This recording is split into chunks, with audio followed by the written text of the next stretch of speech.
نبی کریم صلی اللہ علیہ وسلم نے ارشاد فرمایا کل بنی آدم خطاؤن وخیر الخطائین توابون.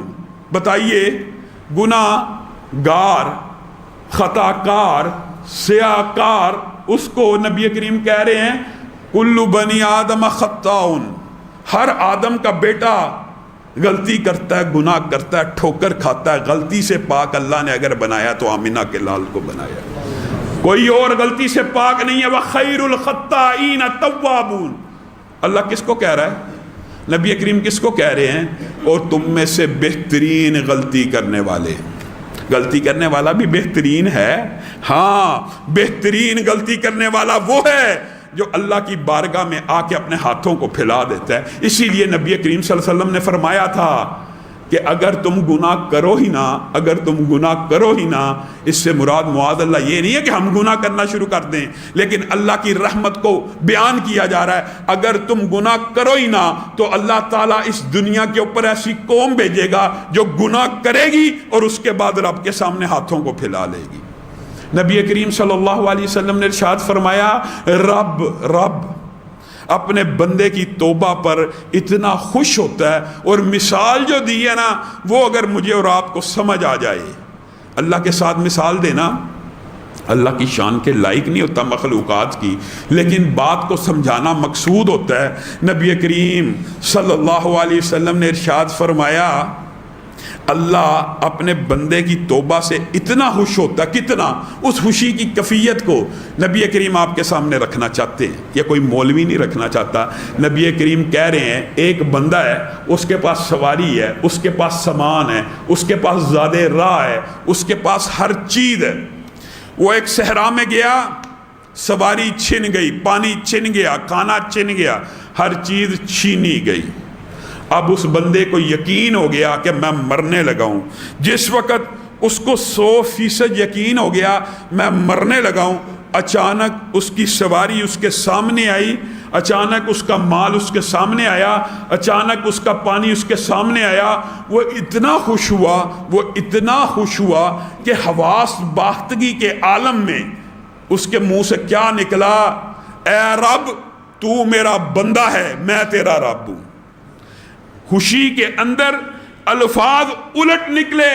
معاذ اللہ، اللہ سے مثال الٹ الفاظ کی نہیں ہے، لیکن نبی کریم کہہ رہے ہیں کہ سواری کو دیکھ کر جس طرح یہ خوشی سے نہال ہو گیا، تمہارا رب کسی گناہگار بندے کی توبہ سے اس سے بھی زیادہ خوش ہو جاتے ہیں. بتائیے ہم کس غفلت میں ہیں؟ ہمیں کس چیز نے روکا ہوا ہے؟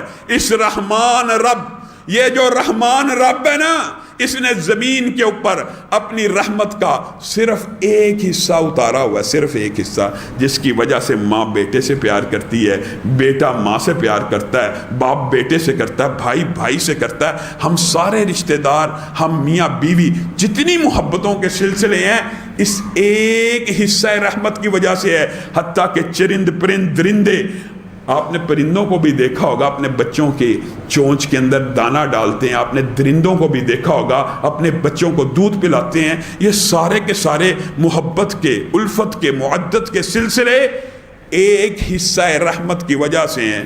تو اللہ تعالیٰ 100 حصوں میں سے باقی 99 حصے کس کے لیے ہیں؟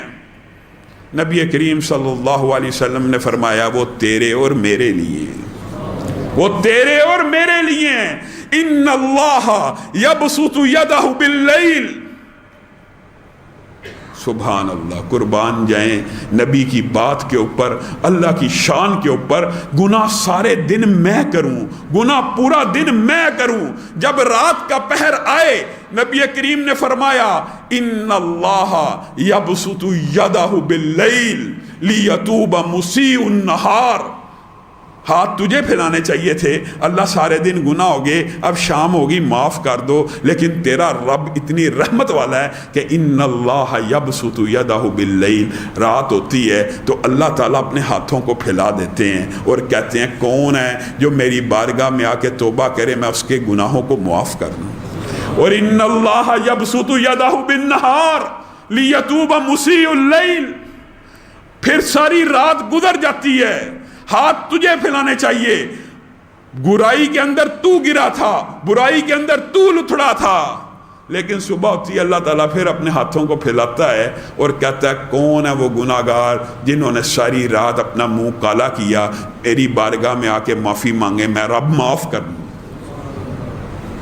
اور اگر آپ سمجھتے ہیں کہ ہر لمحے میں کہیں سورج طلوع ہو رہا ہے، کہیں سورج غروب ہو رہا ہے، گویا 24 گھنٹے اللہ رب العزت اپنے بندے کی توبہ کا منتظر ہے کہ ایک مرتبہ بندہ اس کی بارگاہ میں آئے اور رب اس کے گناہوں کو معاف کر دے۔ حتیٰ کہ نبی کریم صلی اللہ علیہ وسلم نے فرمایا جو لوگ دنیا کے اندر اللہ رب العزت کی بارگاہ میں آ کے بار بار توبہ کرتے ہیں نا، کل قیامت کا دن ہوگا، اللہ ان کو بلائے گا، بار بار توبہ کرنی ہے۔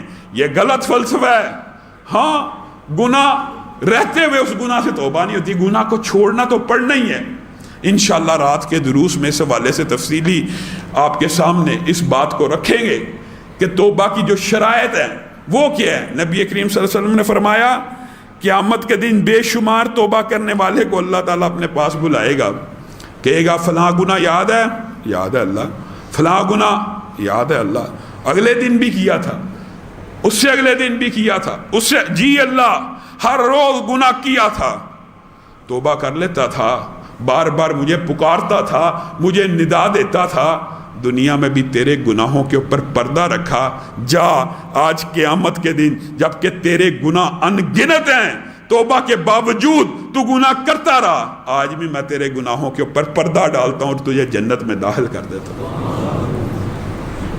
میرے بھائیوں، اللہ رب العزت کی رحمت کا اگر آپ نے اندازہ لگانا ہو تو شبیبہ غامدیہ ماعز بن اسلمی کے واقعات کتنے سنہری واقعات ہیں۔ انشاءاللہ ان واقعات کی تفصیلات بھی رات کے دروس میں آپ کے سامنے رکھوں گا۔ صرف شبیبہ غامدیہ کی توبہ کا لوگ سمجھتے ہیں قتل معاف نہیں ہوتا، قتل بھی معاف ہو جاتا ہے، 100 بندوں کا قاتل اس کے گناہوں کو بھی رب نے معاف کیا، کیسے کیا انشاءاللہ آپ کے سامنے رکھیں گے۔ زنا کا گناہ وہ بھی معاف ہو جاتا ہے، شرک کا گناہ وہ بھی معاف ہو جاتا ہے۔ ایک مرتبہ جب انسان اللہ کی بارگاہ میں آتا ہے ہر گناہ معاف ہو جاتا ہے۔ وہ گناہ جس کی سنگینی کا اندازہ یہ ہے کہ 60 سال کی عبادت ایک پلڑے میں رکھی جائے، ایک وقت کی برائی اور گناہ ایک پلڑے میں ڈال دیا جائے تو زنا کا پلڑا بھاری ہو جاتا ہے 60 برس کی عبادت سے۔ یہ شبیبہ غامدی ہیں، یہ اللہ رب العزت نے نبی کریم اللہ سے ڈرنے والی ہیں، نبی کریم صلی اللہ علیہ وسلم کی بارگاہ میں آئی ہیں، آ کے کہتی ہیں طہرنی یا رسول اللہ، اے اللہ کے رسول مجھے پاک کر دیجئے۔ کیا ہو گیا؟ برائی کا ارتکاب کر چکی ہے، تو برائی کا نتیجہ ظاہر ہونے دو۔ یہ نبی کریم صلی اللہ علیہ وسلم نبی رحمت بھی ہیں کہ برائی کا نتیجہ پتہ لگے، اس بچے کا پیدا ہونے والے کا کیا قصور ہے۔ برائی کا نتیجہ ظاہر ہوا، رسول اللہ کے پاس بھاگتے بھی آئیں، اے اللہ کے رسول برائی کا نتیجہ ظاہر ہو چکا ہے، آپ حمل سے ہیں، جب تک بچہ پیدا نہیں ہوگا آپ کو پاک نہیں کیا جا سکتا۔ بچہ پیدا ہوا، شبیبہ نے کیسی توبہ کی، اس غامدی عورت نے کیسی توبہ کی کہ 9 مہینے بھی گزر گئے، دن رات اپنے گناہوں کو یاد کر کے تڑپ رہی ہے، بے چین ہو رہی ہے کہ اللہ اسے پاک کر دے، اللہ اسے طاہر کر دے۔ پہلے دن کا بچہ اٹھائے نبی کی بارگاہ میں پیش ہوگی، اللہ کے رسول میری برائی کا نتیجہ ظاہر ہو گیا، اب تو مجھے پاک کر دیجئے۔ رسول اللہ نے کہا ابھی موقع نہیں آیا پاک کرنے کا، اس کو دودھ کون پلائے گا، اس کی پرورش کون کرے گا، جب تک یہ بچہ روٹی کا ٹکڑا خود نہیں کھائے گا میں تجھے پاک نہیں کروں گا۔ اور قربان جائیں اس عورت کی توبہ کے اوپر، حدیث کے الفاظ ہیں اس عورت نے 6 ماہ کے اندر بچے کو روٹی کھانے کا طریقہ سکھلا دیا۔ 6 ماہ کا بچہ اٹھائے ہوئے رسول اللہ کی خدمت میں حاضر ہوئی، اے اللہ کے رسول آج تو پاک کر دیجئے، ایک لمبا عرصہ بیت چکا، گناہ رات کو سونے نہیں دیتا۔ رسول اللہ صلی اللہ علیہ وسلم نے حد رجم کو جاری کیا۔ خالد ابن ولید بھی پتھر مارنے والوں میں شامل ہیں، ایک پتھر مارتے ہیں، عورت کے ماتھے پہ لگتا ہے، خون کا فوارہ پھوٹتا ہے، خالد ابن ولید کے کپڑوں پہ گر جاتا ہے۔ خالد ابن ولید کہتے ہیں معاذ اللہ، ناپاک عورت جاتے جاتے میرے کپڑوں کو بھی ناپاک کر گئی۔